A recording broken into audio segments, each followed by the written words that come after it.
안녕하세요. 형사 전문 김일환 변호사입니다. 강제추행 고소 취하와 처벌 여부에 대해서 말씀드리겠습니다. 강제추행 당한 피해자가 고소를 취하하면 그 가해자는 처벌을 피할 수 있을까요? 많이 받는 질문인데요.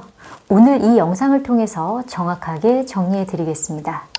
강제추행죄는요, 상대방에게 폭행 또는 협박을 수단으로 해서 항거가 곤란한 상태에서 추행행위를 하는 경우를 의미합니다. 강제추행 형량은요, 10년 이하의 징역 또는 1,500만 원 이하의 벌금으로 처해질 수 있습니다. 여기서 중요한 점은요, 강제추행죄는 반의사 불벌죄가 아니라는 겁니다. 그러면 반의사 불벌죄란 무엇일까요?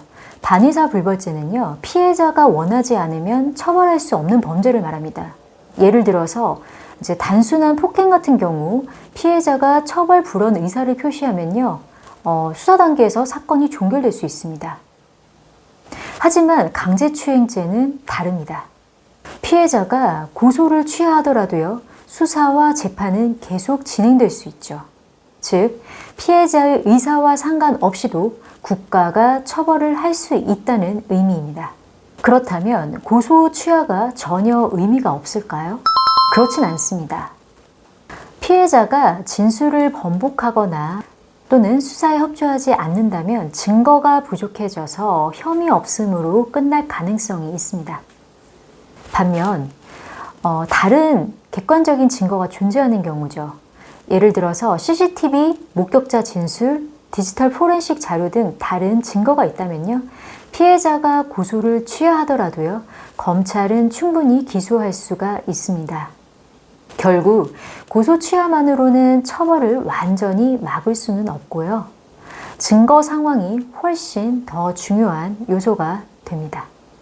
검찰은 충분한 증거를 확보하면 피해자의 의사와 무관하게 그 가해자를 기소할 수 있습니다. 특히 성범죄 사건은 사회적 파장이 크기 때문에 최근에는 더 적극적으로 기소하는 추세입니다.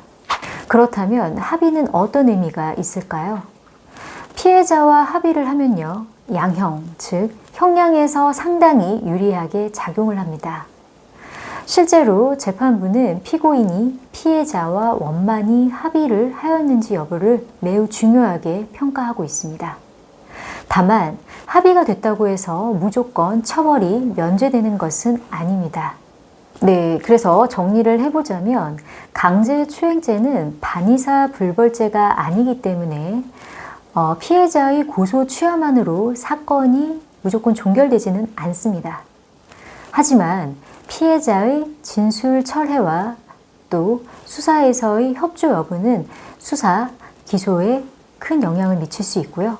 다른 객관적인 증거가 있다면 피해자의 의사와 관계없이 기소도 될 수 있다는 점 유념하시기 바랍니다.